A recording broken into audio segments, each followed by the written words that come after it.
Golden दास police प्रशासन के बड़े से बड़े आला अधिकारियों के कुर्सी को 360 डिग्री पर घुमाने की जो ताकत रखता है, हिम्मत रखता है, वो व्यक्ति जो है झोला छाप जो कांस्टेबल जिनको गोल्डन दास जी कहा करते थे, उनके सामने इस तरीके से अपने बयान बदल देंगे, ऐसा हो ही नहीं सकता है। आज हम लोग जो यहाँ गर्दनीबाग, पटना के गर्दनीबाग धरना स्थल पर हजारों हजार की संख्या में गोल्डन दास के समर्थक लोग उपस्थित हुए हैं और इसमें हर वर्ग, हर गरीब के, हर वर्ग के लोग हैं। अनुसूचित जाति के लोग हैं, अनुसूचित जनजाति के लोग हैं, अत्यंत पिछड़े वर्ग के लोग हैं, ओबीसी के लोग हैं, माइनॉरिटी समाज के लोग हैं और गरीब समाज जो सवर्ण में है वो सारे के सारे धरना स्थल पर उमड़ पड़े हैं। क्योंकि गोल्डन दास जिस तरह से बुद्ध ने कहा था बहुजन हिताय बहुजन सुखाय की बात करो, ठीक उसी प्रकार बाबा साहब ने बहुजनों के हित के लिए भारत के संविधान में अनुसूचित जाति, जनजाति, अति पिछड़ा और अल्पसंख्यकों के लिए विशेष अवसर का मौका दिया। ठीक उसी प्रकार बिहार लेलिन अमर शहीद जगदेव प्रसाद ने कहा कि 100 में 90 शोषित है, 90 भाग हमारा है, 10 का शासन 90 पर नहीं चलेगा, नहीं चलेगा। मान्यवर कांसी राम साहब ने भी यही लड़ाई लड़ा गरीबों का।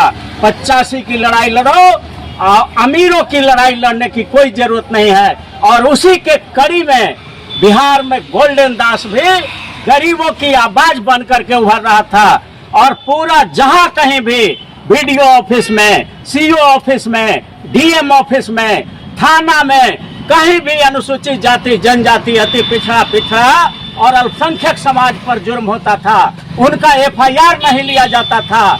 मोटे मोटे अमीर लोगों से पैसा लेकर के गरीबों को सताया जाता था थाना के द्वारा। तो गोल्डन दास चट्टान की तरह पूरे बिहार के थानों में खड़ा हो जाते थे और हर जगह ये आवाज उठाया जाता था कि आप संविधान के अनुसार काम करो, आप SC/ST एट्रोसिटी एक्ट के तहत काम करो, आप पास्को एक्ट के तहत काम करो। जो भारत का संविधान है, जो जनता का अधिकार है, उसको आप नहीं छीन सकते। तो इस गोल्डन दास के इस रवैया से पूरे बिहार के भ्रष्टाचारी जितना भी पुलिस पदाधिकारी था सब के सब घबरा गया। क्योंकि उनका जो है जो कमाई हो रहा था, नाजायज कमाई जो हो रहा था थानों में, वो बंद होने लगा था। सब लोग गोल्डन दास के पास पहुंचते थे और गोल्डन दास ऐसे छुप करके नहीं जाते थे, भारत का संविधान लेकर के जाते थे, पास्को एक्ट की किताब लेकर के जाते थे, SC/ST एट्रोसिटी एक्ट का किताब लेकर के जाते थे और भी जितने कानून के किताबें हैं वो सब लेकर के थाना में जाते थे, वीडियो के यहाँ जाते थे, सीओ के यहाँ जाते थे और सिर्फ यही काम करते थे कि भाई जो भारत का संविधान कहता है, जो IPC कहता है, जो एविडेंस एक्ट कहता है, जो SC/ST एट्रोसिटी एक्ट कहता है, जो पाक्सो एक्ट कहता है, उसी के तहत आप काम करिए। और ये कहीं से भी गलत नहीं था क्योंकि भारत के संविधान का आर्टिकल 19 कहता है कि देश के हर नागरिक अपना संगठन बना करके अपनी आवाज और जनता को न्याय दिलाने का काम कर सकता है। वही काम गोल्डन दास कर रहे थे। गोल्डन भाई को जल्द से जल्द रिहाई किया जाए और रूपा बहन को जो भी घटना हुआ है उसमें गलत तरीके से मेरा बहन को हुआ रेप का घटना, हुआ हत्या का एक घटना दर्शाया गया है जिसमें पीड़ित परिवार को डराया धमकाया जा रहा है। आखिर उतना बड़ा घटना होने के बाद SC/ST एक्ट के मामले में बहुत ही गंभीर मामला है जिसमें गोल्डन भाई ने हर आर्टिकल और अनुच्छेद के बारे में बता रहे थे कि ऐसा ऐसा मामला में ऐसा ऐसा अनुच्छेद है, यहाँ पुलिस चौकी खोलना चाहिए, पीड़िता परिवार को सुरक्षा मिलना चाहिए। लेकिन पुलिस प्रशासन आज तक वहाँ पर नहीं कोई पुलिस चौकी, नहीं उसका 1/4 का सुरक्षा मुहैया मिला। आज अपराधी द्वारा उसके डरा धमका कर केस को उठाने का बात कर रही है और उसमें विधायक मंत्री जो भी वहाँ के निजी है उसको बचाने का काम कर रहे हैं। लेकिन इस चीज छिपने वाला बात नहीं है, हम नहीं चलने देंगे। अगर हम कहते हैं कि गोल्डन भाई को जल्द से जल्द रिहा कीजिए, नहीं तो हम जल्द ही रोड पर उतरने का काम करेंगे। सरकार को और मुख्यमंत्री जी से मैं मांग करता हूँ कि CBI, CID और अनुसूचित जाति के जो है कमजोर वर्ग के ADG, वहाँ हमको हक अधिकार है कि CID के द्वारा जांच किया जाए और हर बिंदु पर जो आवेदन मेरा दिया गया है, हर बिंदु पर जांच किया जाए। अगर दोषी है तो उनको सजा मिलना चाहिए, निर्दोष है तो बरी किया जाए। मैं यही सरकार से मैं मांग करता हूँ। अगर नहीं सुनते पुलिस प्रशासन तो फिर हम रोड पर उतरने का काम करेंगे। नहीं रुके, नहीं झुके, हम नहीं डरे, नहीं डरेंगे। याद रखिए, पुलिस प्रशासन अगर आप गलत कर रहे हैं तो समय का इंतजार कीजिए। अगर समय अगर आज भाई का है तो कल मेरा भी होगा।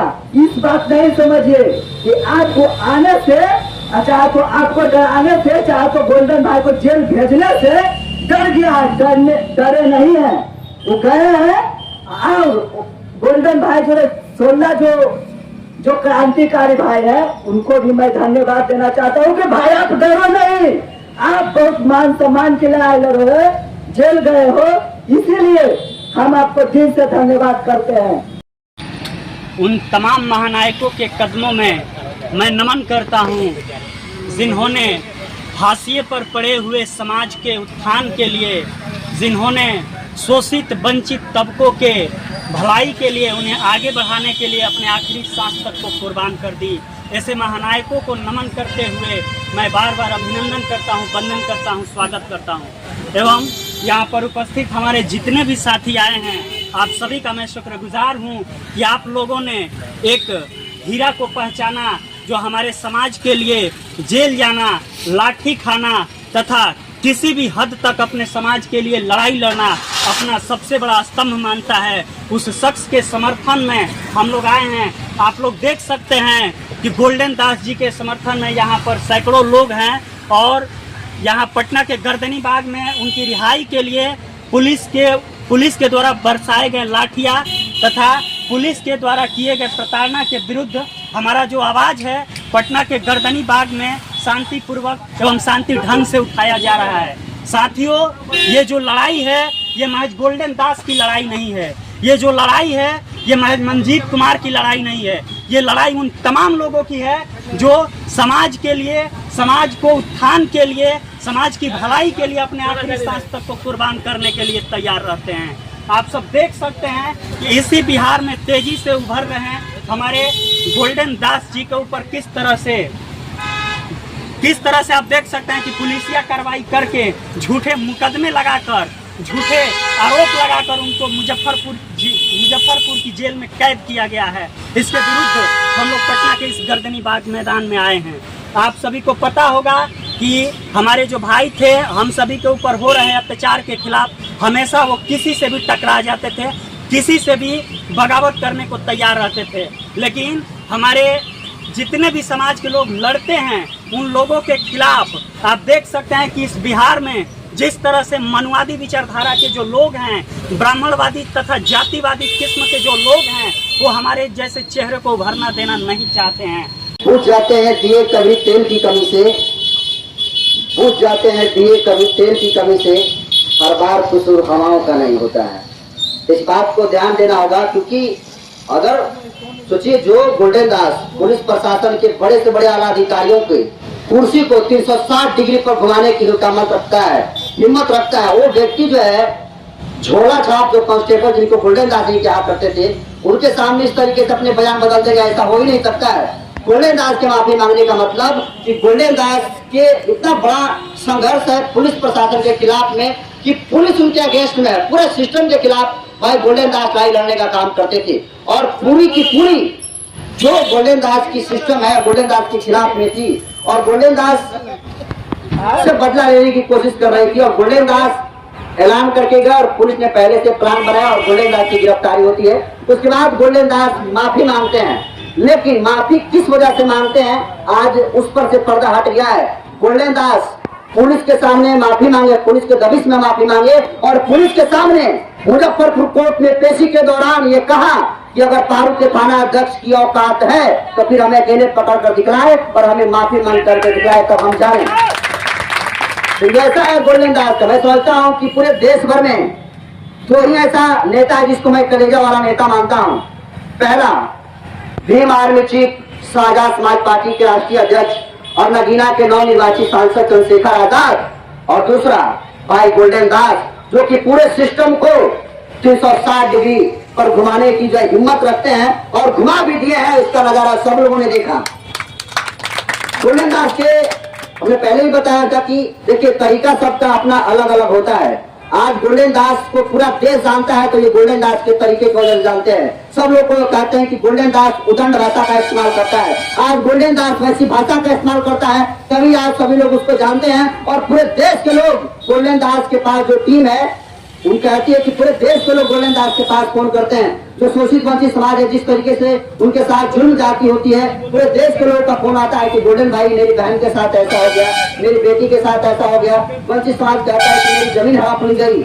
तो अब बताइए, जो जमीन हड़पा है व्यक्ति अगर पुलिस के पास जा रहा है, वहाँ पर न्याय नहीं मिल रहा है, तो फिर बताइए गोल्डन दास के पास जा रहा है और गोल्डन दास न्याय दिला रहा है, तो गोल्डन दास में गलत कैसे है? अरे गोल्डन दास भाई और रूपा बहन कांड के जांच के मांग के लिए शांतिपूर्ण धरना का आयोजन किया गया था, जिसमें हम लोग प्रशासन से और सरकार से मांग करने आए हैं कि हम लोगों को गोल्डन भाई को और रूपा बहन के साथ न्याय किया जाए।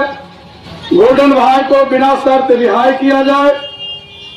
गोल्डन भाई किसी तरह का कोई गलत काम नहीं किया है, इसका वीडियो गवाह है।